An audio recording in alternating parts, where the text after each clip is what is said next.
Assalamualaikum warahmatullahi wabarakatuh. Salam sejahtera, salam sehat untuk kita semua. Semoga juga teman-teman dalam keadaan baik-baik saja. Persib Bandung pada hari Minggu nantinya akan menjamu Bayangkara dalam lanjutan pekan ke-15 Liga Super Indonesia. Ini pertandingan yang krusial, pertandingan penting khususnya bagi Maung Bandung. Karena harga mati harus 3 poin. Skor tidak perlu, ya.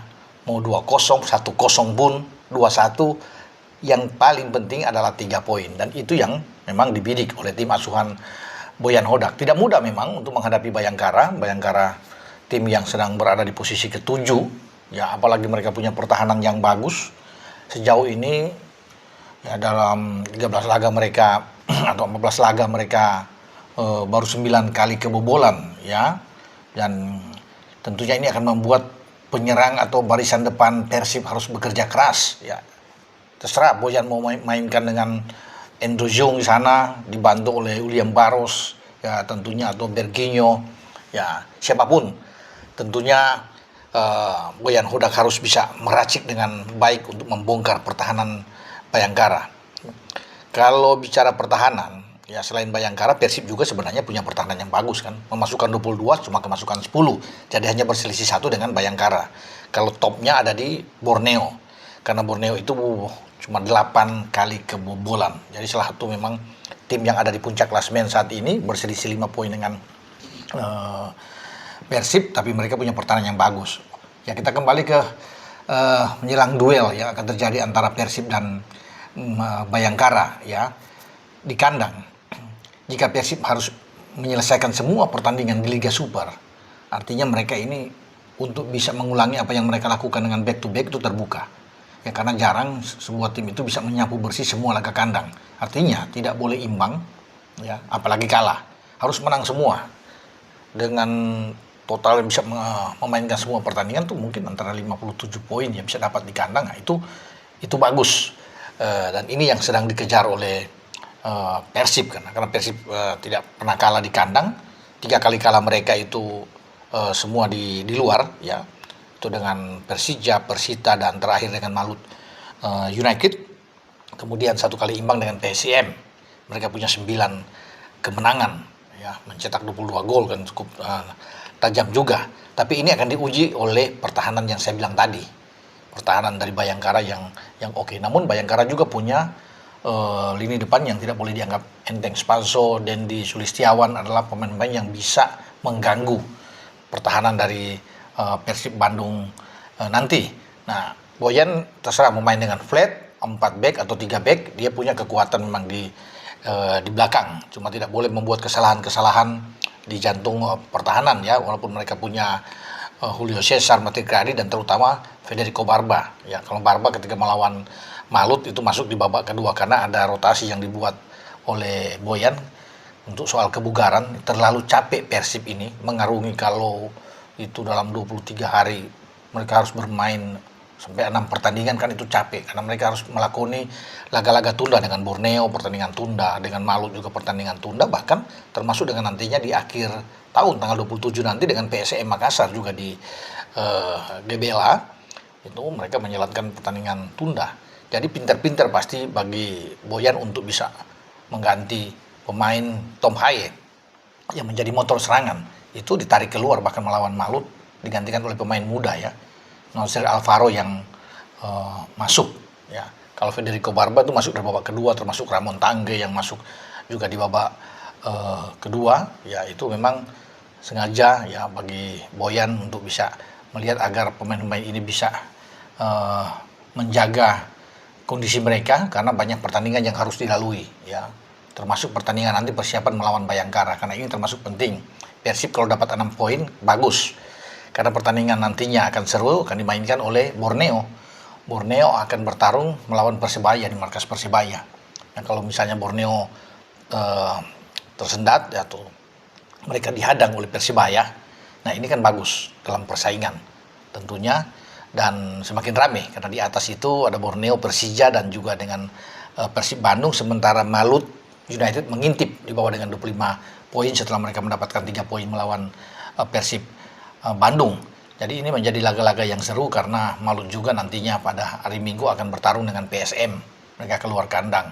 Mereka juga tidak boleh harus kehilangan angka. PSM sedang mencari juga kemenangan dalam pertandingan melawan Malut, termasuk sama dengan Bayangkara. Bayangkara ingin mendapatkan 3 poin, jadi ini hati-hati tentunya bagi Persib Bandung. Tidak boleh menganggap remeh, menganggap enteng Bayangkara, karena kejutan bisa saja terjadi. Tapi kalau melihat dengan tren mereka bermain di kandang dengan bagus, tidak pernah kalah, saya rasa mereka akan berusaha untuk memaksimalkan pertandingan di kandang dengan dukungan yang kuat ya dari para bobotoh yang sangat fanatik dengan Maung Bandung. Ini akan sangat membantu bagi Mark Klok dan kawan-kawan. Nah, Tom Haye seakan tidak tergantikan, ya, selalu dimainkan oleh Boyan Hodak, dan memang dia akan menjadi motor utama ya di barisan tengah bagi Persib Bandung.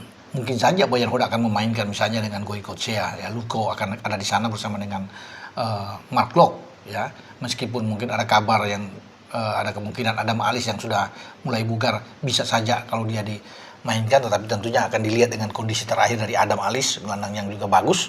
Tetapi bicara dengan Tom, pasti dia akan menjadi perhatian utama bagi pemain-pemain Bayangkara untuk terus mematikan, meredam pergerakan Tom Haye agar jangan bisa bola-bola itu sampai ke Andrew Jung. Kalau Andrew Jung dimainkan depan, ke Berginho, ya, ke Uliam Baros, tentunya ini kan menjadi pemain-pemain yang sangat baik, ya. Tapi kita juga akan melihat ya bahwa Persib juga punya seorang Ramon Tangge yang juga kemarin tuh masuk di babak kedua melawan Malut, dan bisa aja bergantian dengan Andrew Jung, atau bisa aja Ramon Tangge duluan, Andrew Jung akan masuk di babak kedua. Siapapun itu, sama Ramon Tangge sedang bagus-bagusnya kan setelah mencetak 2 gol secara back to back ya sebelum kalah lawan Malut, dan dia bisa menjadi pilihan juga bagi Boyan Hodak. Mungkin saja bermain misalnya dengan 4 back, mengembalikan Barba lagi bermain entah dengan Julio Cesar atau dengan Matri Kadri di belakang, ya. Kemudian nanti di tengah ada 2 yang lebih bertahan, tentunya bisa dimainkan oleh Goycochea dan dengan Mark Klok, dan Tom akan bergeser ke depan untuk bersama dengan Uliam Baros atau Berginho atau dengan Sadil Ramdhani. Ketika Sadil bisa dimainkan, ya tergantung opsi yang dipilih oleh Boyan Hodak untuk menghadapi Bayangkara. Tapi sorotan akan tetap tertuju kepada Tom. Pemain yang sangat baik, visi bermain bola yang oke, reading the game baik sekali, apalagi kalau bicara dengan passing. Nah, inilah yang pasti bagi Paul Monster sebagai pelatih dari Bayangkara melihat bahwa harus bisa mempersempit ruang dari Tom Haye ini.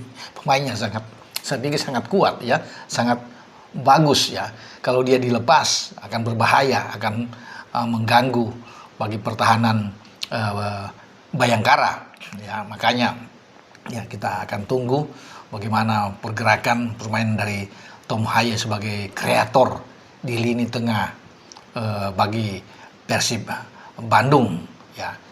Kalau di belakang saya pikir ya jangan membuat hal-hal yang tidak perlu untuk kesalahan-kesalahannya. Ini bisa dihukum oleh Bayangkara. Tapi dengan ada Eliano, yang saya bilang mungkin Barba akan dimainkan bersama dengan Julio Cesar atau bergantian dengan Matri Kadri, ini akan bagus. Kakang sudah balik dari SEA Games. Ada Robby Darwish juga. Bisa aja bermain di sisi kanan ya untuk mengisi posisi Frank Putros ya yang tidak bisa bermain. Jadi saya rasa kedalaman skuad bagi Persib itu bisa terjaga dengan sangat baik di saat akan menjamu Bayangkara. Makanya kemenangan ini akan menentukan langkah mereka untuk kemudian menyambut PSM, dan mereka bisa mendapatkan hasil yang bagus sehingga mereka menyambut juga tahun baru di saat akan berkunjung ke Kediri dengan baik, karena setelah di Kediri mereka harus bersiap menghadapi semacam El Clasico, menghadapi Persija Jakarta yang bertanggal 11 Januari yang akan datang. Jadi itu yang kita akan tunggu ya, dengan bagaimana Persib akan menjaga konsistensi permainan mereka ya sepanjang Desember ini, terutama 2 laga sampai mereka masuk di tahun baru untuk melakukan mungkin ada 4 laga ya, karena mereka setelah Persija mungkin ada PSBS Biak yang mereka akan hadapi, ada Persis Solo juga. Nah, kita akan lihat ya. Tapi yang paling pasti mereka harus bisa mengamankan 3 poin di kandang saat menjamu Bayangkara. Dan saya Bung Ropan. Ciao.